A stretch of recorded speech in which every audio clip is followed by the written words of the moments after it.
এখানে। আচ্ছা, আজকে সময় চলে গেল আধা ঘন্টা। আমরা সাদ্দা যেটা আগেই পড়ছি, জাস্ট আমি রিকাপ দিয়ে দেখিয়ে দিচ্ছি যে একটা সাদ্দার ভিতরে কি থাকে, একটা সুকুন থাকে, একটা হারাকা থাকে। তাহলে এটা জাস্ট আব্বা হলে যা হতো, আব্বা, ওরকম আর কি। তো এটা আব্বা, আব্বু, আব্বি হতে পারে, ইব্বু, ইব্বি, ইব্বা হতে পারে, ও উব্বু, উব্বি, উব্বা হতে পারে। যে কোনো ভাবেই আসতে পারে সাদ্দাটা, হ্যাঁ। আচ্ছা, তারপরে আজকে যেটা আরেকটা নতুন জিনিস, যেটা আমরা এটাও বললাম যে ওই যে আমরা এটা আজকে শিখে দেখেছি, কিন্তু কোনো রুলস জানি না। সবকিছু কিন্তু রুলস গুলা সবসময় পরে আসে, আগে মানুষ পড়ে তারপরে রুলস বানায়, হ্যাঁ। তো এখানে যেমন দেখেন, এখানে একটা আম, তানউইন ছিল, তার মানে নাফসুন, তারপরে একটা সাদ্দা আছে। তো যদি এরকম সিচুয়েশন আসে যে আমি যদি না, মানে একটা তানউইন থাকে এবং তার পরের শব্দটা যদি একটা সাদ্দা থাকে, তাহলে তানউইনটা কেটে যাবে, কে নর্মাল একটা হারাকা হবে। এটা একটা রুলস, হ্যাঁ। তো যেমন এখানে আমি যদি বলি আলিমাত নাফসুম, সু থেকে মিমে চলে যাব, সুম, হ্যাঁ। এইটা একটা রুলস যে যখনই আমার এখানে তানউইন থাকবে এবং তার পরে যদি একটা সাদ্দা থাকে, তাহলে এই তানউইন আর থাকবে না, সিঙ্গেল হারাকা হয়ে যাবে। বুঝা গেছে? এটা অনেক জায়গায় পাবেন, আমাদের আগের সূরাটাতেই ছিল। এখানে এই দেখেন, নাফসুন, আর এখানে মিম, তাহলে নাফসুন পড়বো না, নাফসুম পড়বো। কেউ কেউ এই ভুলটা করছে, কেউ কেউ এখানে নাফসুন পড়ছে। তো নাফসুন পড়বো না, কারণ হচ্ছে যে এখান থেকে একটা হারাকা গায়েব হয়ে যাবে, কারণ যেহেতু পরেরটা সাদ্দা আছে। ক্লিয়ার সবাই? হুম। হুম, হুম, জি ভাই। ঠিক আছে। আচ্ছা, আরেকটা জিনিস হচ্ছে যে আম, আমরা আগের দিন বলেছিলাম যে নুন এবং মিমে যখন সাদ্দা হয়, তখন আমাদেরকে একটু সময় নিয়ে পড়তে হবে, হ্যাঁ। এবং এই সময় নিয়ে পড়াটাকে বলা হয় হচ্ছে গুন্না।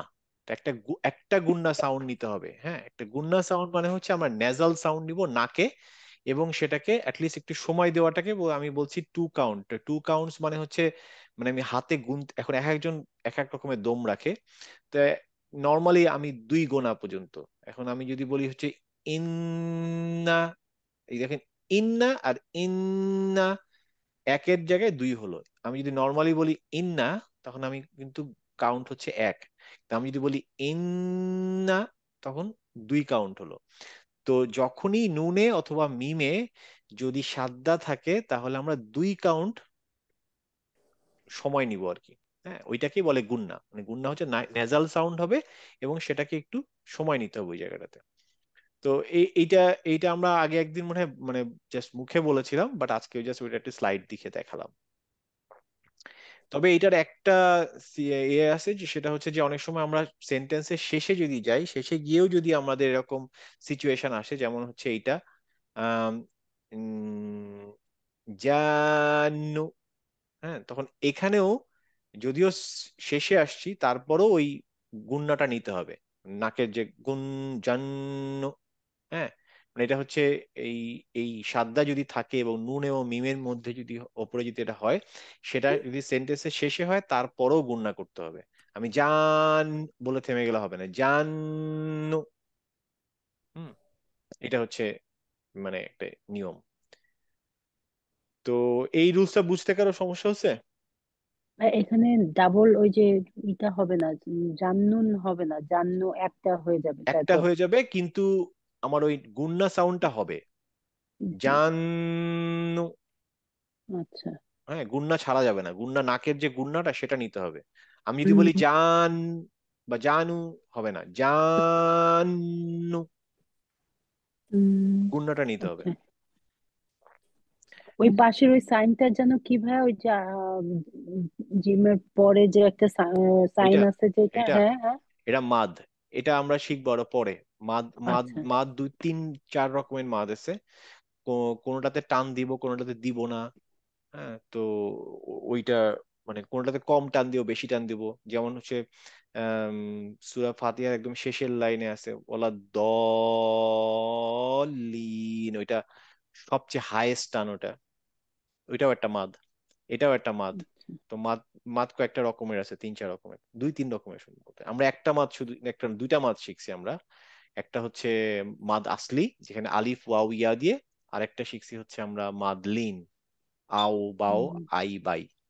আমরা এই দুইটা মাদ শিখছি। আচ্ছা আরো তিনটা মাদ আছে, সেটা আমরা শেষের দিকেই শিখবো, এত ইম্পর্টেন্ট না এখন। আচ্ছা, আমরা সবাই মিলে তাহলে এটা একটু পড়ি এই শব্দগুলা। এটা আনমিউট করেন সবাই, যাদের পক্ষে সম্ভব। আচ্ছা, আমান্না বিল্লাহি। آمنا بالله বিল্লাহি আচ্ছা, বিল্লাহি, হ্যাঁ বিল্লাহি না, এটা খেয়াল রাখবেন। এইটা এইটা এইটা আমি কোনো স্লাইড বানাবো কিনা জানি না, জাস্ট একটু বলে রাখি। সেটা হচ্ছে যে আমরা কি শিখছি যে আল্লাহ শব্দটার ভিতরে যে লাম, সেটা হেভি হয়, তাই না? ওইটাই শিখছি। হ্যাঁ, কিন্তু মনে রাখতে হবে এখানে আরো একটা রুলস আছে, সব সময় লাম, আল্লাহ অক্ষর শব্দের ভিতরে লাম হেভি হয় না। সেটা হয় তখনই যখন তার আগেরটা, মানে আগের যে শব্দটা থাকবে, সেই শব্দের যে লাস্টে যেটা অক্ষরটা থাকে সেইটার হারাকার উপর ডিপেন্ড করে। সেইটার হারাকা যদি কোনো কারণে কাসরা হয়, তাহলে লামটা ওখানে হেভি হবে না। যেমন এখানে আছে বিল্লাহি, এটা কিন্তু বিল্লহি হবে না। হুম। কিন্তু যদি এটা বা থেকে আসতো, তাহলে বাল্লহি, তাহলে বাল্ল হতো। হ্যাঁ। হ্যাঁ, তার মানে যেহেতু আগের শব্দের বা আগের শব্দের শেষের অক্ষরটা, সেইটার যে হারাকা, সেটা যদি কোনো কারণে কাসরা হয়, তাহলে আর আল্লাহ ওয়ার্ডটা হেভি হবে না, তখন লাইট হবে।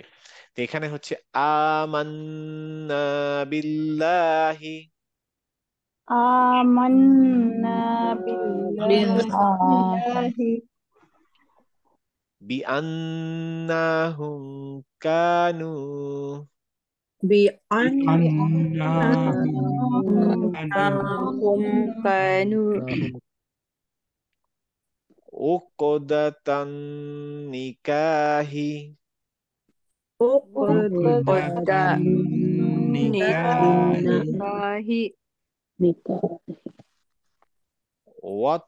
ওয়াতমাআন্নু বিহা, وطمأنوا بها আচ্ছা, এইটা পড়াতে গিয়ে আমার মনে পড়লো যে কার কথা আমার মনে নেই, এই কেউ একজন, মারুফ ভাই বা কেউ একজন, আমার মনে নেই, কারোর একটা এই যে এই টানগুলা বেশি হচ্ছিল। হ্যাঁ, ওয়া ইদাল জিবালু, আমি পড়লে এইটুকু পড়বো, অনেকে বলছে ওয়া ইদাল জিবালু, এত বেশি না। ঠিক আছে, মাদগুলা টানবো কিন্তু অনেক বেশি হয়ে যাচ্ছিল। যেমন এখানে আমি বলি ওয়া ইদাল উশু, উহু, উহুসু, আহ, হু- মানে হু এর পরে যে ওয়াওটা, অনেক বড় বড় টান হচ্ছিল। টান দিব কিন্তু সেটা জাস্ট একটা ঢেউ খেলানোর জন্য। ওয়া ইদাল উহুসু, উহুসু, এত বড় টান দেওয়া যাবে না। হ্যাঁ, তো এটা একটু মনে রাখেন। এখানেও সেম জিনিসটা আছে, এক্সাম্পলটা এই এই যে এইখানে উম, একে হচ্ছে নুনের সাথে, আচ্ছা এটা বললাম না, বি আন, এটা পড়ছি ও কোদাতান নিকাহি। এখন যদি কেউ বলে নিকাহি, তাহলে অনেক বেশি হয়ে যাবে। পড়েন তো সবাই এটা, ও কোদাতান عقدة নিকাহি। عقدة النكاح হুম।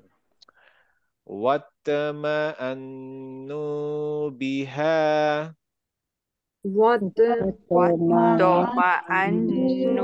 بها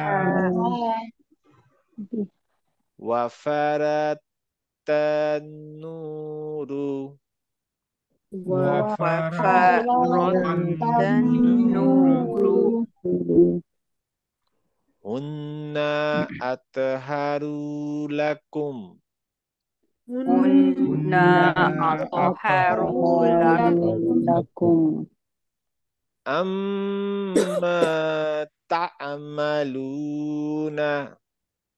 أما تعملون أم ওয়া তাম্মাত কালিমাতু রাব্বিকা وتمت وتمت كلمة كلمة ربك ربك قد أهمتهم قد قد أهمتهم أهمتهم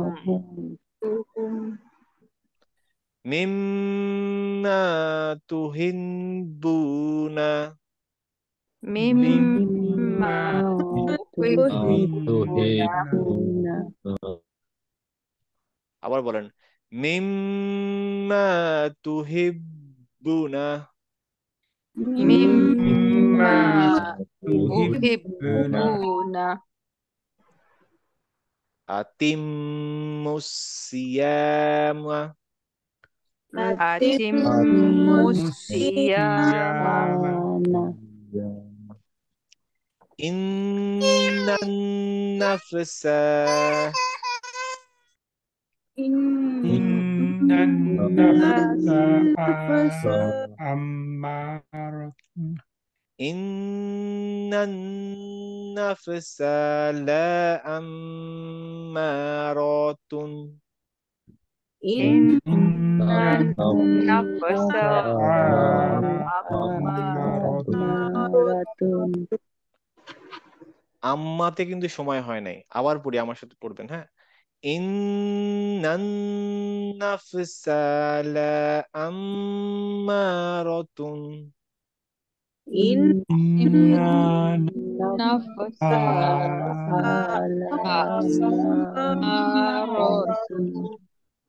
আচ্ছা, ঠিক আছে, এটা প্র্যাকটিস করতে হবে বেশি বেশি।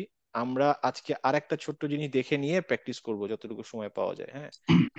আচ্ছা, এটা আরেকটা রুলস, সেটা হচ্ছে যে এটাও সাদ্দা রিলেটেড। সেটা হচ্ছে আম, এটাকে বলে স্কিপিং লেটার্স।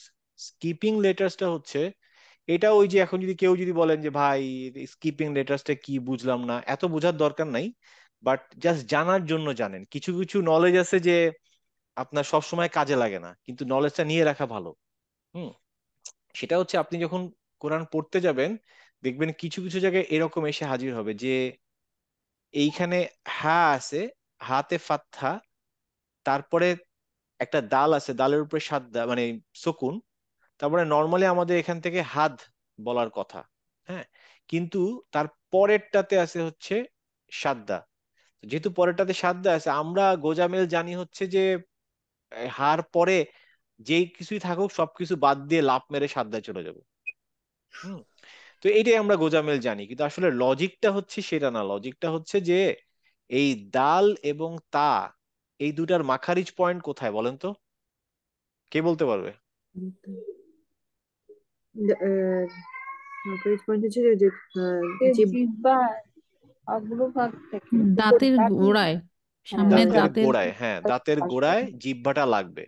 দুইটারই কিন্তু একই জায়গায়, তাই না? তা এবং দা একই জায়গায় না? আচ্ছা, যেহেতু একই জায়গায়, এই জন্য আমরা এই দালটাকে বাদ দিয়ে দিব, সোজা তায়ে চলে যাব। হ্যাঁ, তো আশহাতুহুম, এই সেম জিনিস নিচেরটাতে ওয়া আত্তানা, কারণ হচ্ছে তা এবং দা একই জায়গায়। হুম, এই সেম টাইপের কনসেপ্ট আছে হচ্ছে এইখানে, এই যে লামের ক্ষেত্রেও আছে, যে যখন আমরা চোখে দেখতেছি, চোখে যদি দেখি কি লেখা আছে, কুল।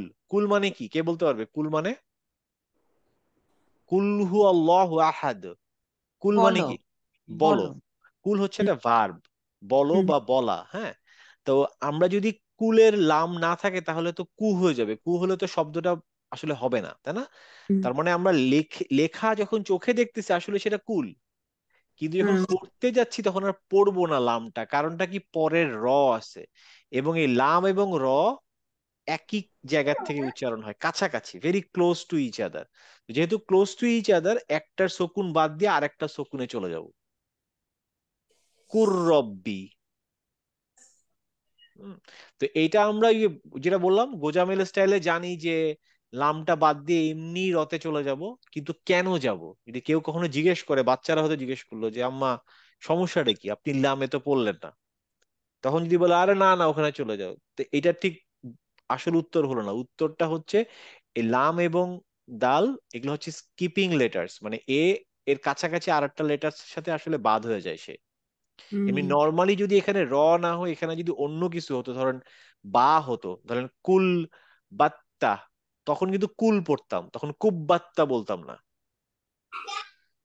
হ্যাঁ, যেহেতু এখানে লাম এবং পরে র এবং এই দুটা কাছাকাছি জায়গা থেকে উচ্চারণ হয়, এই জন্য একটা বাদ পড়ে যাচ্ছে।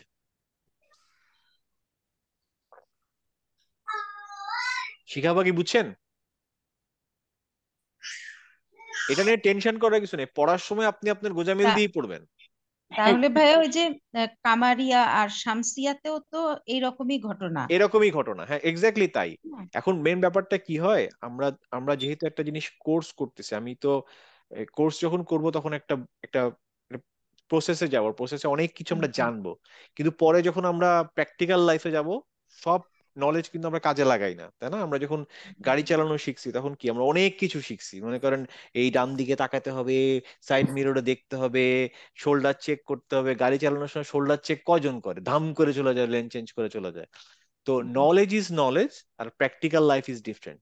তো তবে আমরা যে আমার কাছে মনে হয় ভাইয়া কি পড়ার থেকে মানে পড়তে সময় না হলে আমি জাম্প করে চলে গেলাম, কিন্তু আমাকে যদি কেউ ডিকটেক্ট করে এবং আমি যদি এটা লিখতে যাই, হ্যাঁ, ইন তখন দ্যাট আপনি লিখতে কেস পারবেন না। আমাকে এটা অবশ্যই জানতে হবে। রুল না জানলে আমি লিখতে পারবো না মানে সঠিকভাবে, তাই হ্যাঁ, না? সেটাই সেটাই সেটা অবশ্যই অবশ্যই, কারণ এই যে আপনি এখানে হুম, কুল হুম। যদি না পান, তা আপনি জানবেনই হ্যাঁ, না যে এখানে কুল কুল মানে মানে বলার কথা বলছে, আপনি তো হ্যাঁ, ভাববেন যে হ্যাঁ। কুর রব্বি, অন্য কোনো শব্দ একটা। হুম, হুম। তো এই জন্যই জানা, মানে আমরা নলেজ গুলা নিয়ে রাখলাম, যতটুকু কাজে লাগালাম লাগালাম, না লাগালাম না লাগালাম।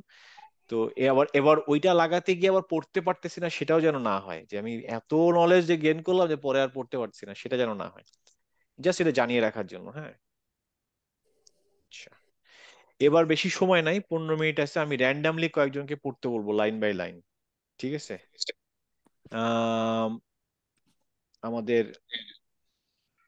ওয়াসিম ভাই, আসেন পড়ি। লাইন নাম্বার 1, যাদের হয়ে গেছে তারা চাইলে চলে যেতে পারেন, যে দেরি হয়, হ্যাঁ। এরপরে হচ্ছে হোমওয়ার্ক থাকবে, আমি সবার আজকে পড়া নিব। তো যাদের হয়ে গেছে তারা you can live if you want, আর যদি থাকতে চান থাকতে পারেন। তো মেনলি হচ্ছে হোমওয়ার্কটা থাকবে হচ্ছে আরেকটা সূরা, সূরা শামসি। এখানে এই এই আয়াতগুলা পড়তে হবে। এখানে আপনি দেখবেন যে কিছু কিছু জায়গায় হয়তো এই হামজাতুল ওয়াসিল ইউজ হয়েছে, সব জায়গায় মনে রাখবেন হামজাতুল ওয়াসিল মানে এটা আপাতত। তো আর যদি হামজাতুল ওয়াসিল শব্দের মাঝখানে থাকে তাহলে তো কোনো টেনশনের কোনো কারণ নেই। বা যদি কোনো জায়গায় যদি হামজাতুল ওয়াসিল দিয়ে শুরু হয়, আমার মনে হয় না শুরু হয়েছে, সো শুড বি ওকে ইনশাল্লাহ। এই একই ভাবে আজকে যেরকম পড়লাম এরকম ভাবে ওটা করবেন। নেক্সট ক্লাসটা সবাই একটু চাকবেন আসতে, মিস করবেন না। ওটাই ইন্টারেস্টিং হবে ইনশাল্লাহ, হ্যাঁ।